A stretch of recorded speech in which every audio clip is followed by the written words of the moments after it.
여러분 안녕하십니까? K리그1 승격에 도전했던 충남 아산FC가 승강 플레이오프 2차전에서 연장까지 가는 접전 끝에 대구에 3대1로 패하며 마지막 문턱을 넘지 못했습니다. 하지만 열악한 환경에서도 작은 시민구단도 할 수 있다는 희망을 심어준 충남 아산의 올 시즌 돌풍은 축구 팬들의 박수를 받기에 충분했습니다. 이수복 기자의 보도입니다. K리그 일부 진출팀을 가리는 승강 플레이오프 2차전. 충남 아산FC 원정 팬들이 600석 규모의 원정석을 모두 채웠습니다. 아산에서 대구까지 차로 3시간 넘는 거리는 승격이란 역사적 순간을 꿈꾸는 원정 팬들에게 너무나 짧은 거리. 선수들의 활약을 기대하며 열정적인 응원을 약속했습니다. 충남 아산FC 목이 터져라 열심히 응원하겠습니다. 선수들 힘내시고요. 충남 아산FC 파이팅! 하지만 경기 시작 11,000여 홈팬들이 주는 위압감에 선수들의 기세는 눌렸고 시종일관 대구의 공격을 막아내기 바빴습니다. 이어 전반 막판 세징야의 선제골을 시작으로 후반 38분 에드가의 추가골을 허용하는 등 세드가 조합에 밀려 패색이 짙어졌습니다. 충남 아산은 포기하지 않았습니다. 후반 추가 시간 천금 같은 페널티킥을 얻어내며 득점 합계 5대5를 기록, 연장까지 경기를 이어갔습니다. 하지만 호세의 퇴장으로 또다시 수세에 몰렸고 연장 전반 또 실점하며 승격의 꿈은 물거품이 됐습니다. 팬들과 함께 눈물로 아쉬움을 삼킨 김현석 감독은 내년엔 K리그2 우승에 도전하겠다는 포부를 밝히며 충남 아산FC의 열악한 인프라와 부족한 예산을 늘려야 새로운 기적을 쓸 수 있다고 강조했습니다. 프로에서 가능성 있는 선수들을 데리고 와서 기른다는 건 사실 좀 어려운 일이고 그렇기 때문에 예산 문제와 인프라적인 어떤 그런 부분이 구축이 된다면은 저희 충남 아산도 충분히 중견 팀으로. 지난해 충남 아산 선수의 총 연봉은 26억 원 수준. 일부 리그 승격을 이룬 FC 안양 52억 원과 승강 플레이오프에 오른 서울 이랜드 54억 원의 절반 수준입니다. K리그 이변의 주인공 충남 아산의 위대한 여정은 승격이란 열매를 맺지 못한 채 아쉽게 마무리됐습니다.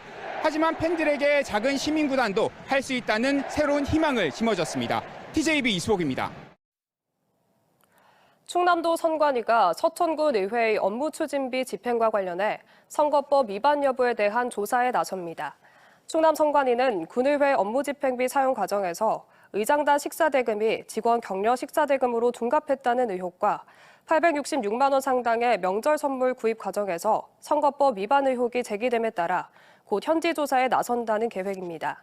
선관위는 의장과 부의장, 운영위원장 3명의 업무 추진비를 집중 조사할 방침이며 선거법 위반 사실이 확인될 경우 수사 의뢰한다는 방침입니다. 저출산 고령화로 인한 노동력 감소를 메울 대안으로 로봇이 주목받고 있는데요. 세종의 한 대형 상가에서 로봇에게 안내와 배송, 경비까지 맡겨 실증 사업을 진행하고 있습니다. 다양한 서비스 로봇을 직접 체험해본 시민들 반응은 어땠을까요? 김철진 기자입니다. 커피를 주문받은 종업원이 사각기둥 형태의 배달 로봇에 음료를 넣습니다. 그러자 배달 로봇이 엘리베이터를 자동으로 호출해 다른 층으로 자연스럽게 이동합니다. 행인이나 입간판 등은 스스로 피해가고 엘리베이터를 통해 다른 층으로 이동할 수 있는 배달 로봇입니다. 기존의 수평 이동 플러스 수직 이동까지 가능해서 로봇의 활용성이 더 커졌다고 볼 수 있습니다. 향후에는 이런 중고 거래 그리고 또 생활 쓰레기 배출 이런 데까지도 로봇의 활용이 더 늘어날 수 있을 것으로. 과기부가 진행 중인 스마트 빌리지 보급 사업으로 세종 나성동의 한 대형 상가에서 진행 중인 서비스 로봇 실증 사업, 상가 안내와 식당 예약 등을 돕는 안내 로봇과 CCTV, 열 화상 카메라로 특이사항을 전달하는 경비 로봇도 시민체험단에 공개됐습니다. 시민들은 1시간가량 서비스 로봇을 체험하며 다양한 기능에 신기해하면서도 근데 아이랑 와서 놀다가 커피도 같이 이렇게 시켜 먹을 수 있을 것 같고 그래서 좀 유용하게 사용할 수 있을 것 같아요. 세밀한 움직임에 대한 아쉬움과 함께 실제 활용도 등에 대해선 솔직한 평가를 남겼습니다. 아직 기술력이 조금 미비한 점이 있어서 이동할 때 뭐 이렇게 사람이 있으면 장애물이 있으면 뭐 걔가 이동을 못 한다든지 그런 불편함이 있어서 이번 실증 사업은 내년도까지 진행돼 상가 밀집 지역 내에서 서비스 로봇의 기술력과 안정성을 검증하게 될 예정입니다. TJB 김철진입니다. 대전 교사노조가 내년 디지털 교과서 도입 전에 학내 인프라 개선이 시급하다고 지적했습니다. 더불어민주당 백승하 의원이 공개한 자료를 보면 대전 지역 309개 학교 중 무선 속도 개선이 필요한 학교가 190개교, 61.9%에 달한다며 노후화된 네트워크 인프라 개선이 필요하고 기기 구매와 관리, 폐기 등 교육활동과 직접적인 연관이 없는 업무를 교사들이 떠맡고 있다며 교육청에 대책 마련을 요구했습니다. 디지털 교과서는 내년 3월부터 초등학교 3, 4학년과 중학교 1학년과 고등학교 1학년, 수학, 영어, 정보 과목에 도입됩니다. 이달부터 특정 차량에 대해 소화기 설치가 의무화되는 가운데 충남에서만 매년 300여 건의 차량 화재가 발생하는 걸로 집계됐습니다. 충남 소방본부에 따르면 지난 2021년부터 4년간 도내 차량 화재는 연평균 300여 건에 이르며 이로 인해 모두 23명의 사상자와 105억 1,500여만 원의 재산 피해가 난 걸로 파악됐습니다. 관련 법 개정으로 이달부터는 새 차나 중고차를 구입해 차량 등록 시 5인승 이상 승용차부터 모든 차량에 소화기를 비치해야 합니다. 각종 송년회 등으로 술자리가 많아지는 12월, 특히 주의해야 할 질환이 있습니다. 바로 몸 안에 요산이 지나치게 많아지면서 생기는 통풍인데요. 최근에는 20, 30대 젊은 층에서도 환자가 급증하고 있어 각별한 주의가 필요합니다. 이경은 객원의학 전문 기자가 전해드립니다. 바람만 스쳐도 아프다고의 이름 붙여진 통풍. 체내에 쌓인 요산이 바늘 모양의 결정체로 변하면서 발가락이나 발목 등 관절에 극심한 통증을 유발하는 염증성 질환입니다. 40에서 60대 중장년층에서 많이 발생하는 것으로 알려졌지만 최근에는 젊은 층에서도 환자가 빠르게 늘고 있습니다. 지난 10년간 40대 환자가 83% 늘어나는 동안 20대와 30대는 각각 167%와 109% 늘었습니다. 젊은 층에서 통풍이 급증한 이유는 퓨린 함량이 높은 음식 섭취가 늘었기 때문입니다. 요산은 단백질의 일종인 퓨린이 분해되면서 만들어지는데 퓨린은 맥주와 육류, 가공식품 등에 많이 들어있습니다.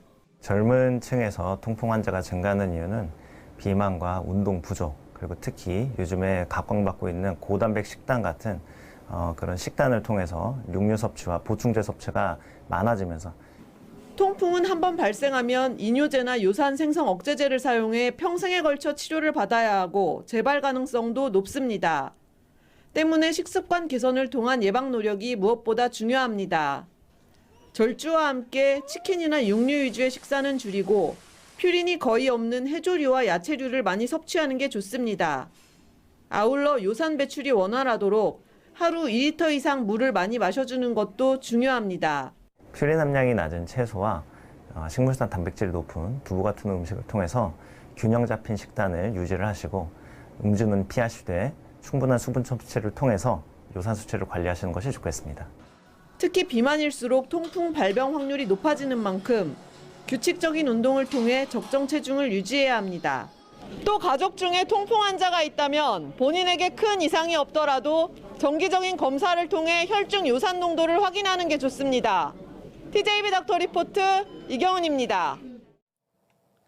대전 도시공사는 원도심 내 통합 돌봄센터를 설치하는 등 저출생 지방소멸 대응을 위한 특별 대책을 발표했습니다. 공사는 도심에 직장을 둔 공공기관과 민간기업 직장인의 어린 자녀들을 마음 편히 맡길 수 있도록 원도심 내 통합 돌봄센터를 설치하고 11개 산업단지에 다 함께 돌봄센터 부지를 조성해 기업 유치 촉진을 통해 지방소멸 방지 등 국가적 문제에 대응할 계획입니다. 필로폰 투약 후 여자친구를 살해한 혐의로 1심에서 징역 22년을 선고받은 20대에게 항소심에서 더 무거운 형이 내려졌습니다. 대전고법 제1형사부는 지난 3월 대전 서구 탐방동의 한 원룸에서 필로폰을 투약한 상태로 여자친구의 목을 조르고 흉기를 휘둘러 살해한 혐의로 기소된 20대 남성에게 1심보다 무거운 징역 30년을 선고했습니다. 재판부는 A 씨가 마약 투약 후 직장에서 평소와 다름없이 업무를 수행해 심신미약으로 보기 어렵고 이번 사건이 마약 투약이 가진 위험성을 극단적으로 보여준 사례라며 불법성이 중대하다고 지적했습니다.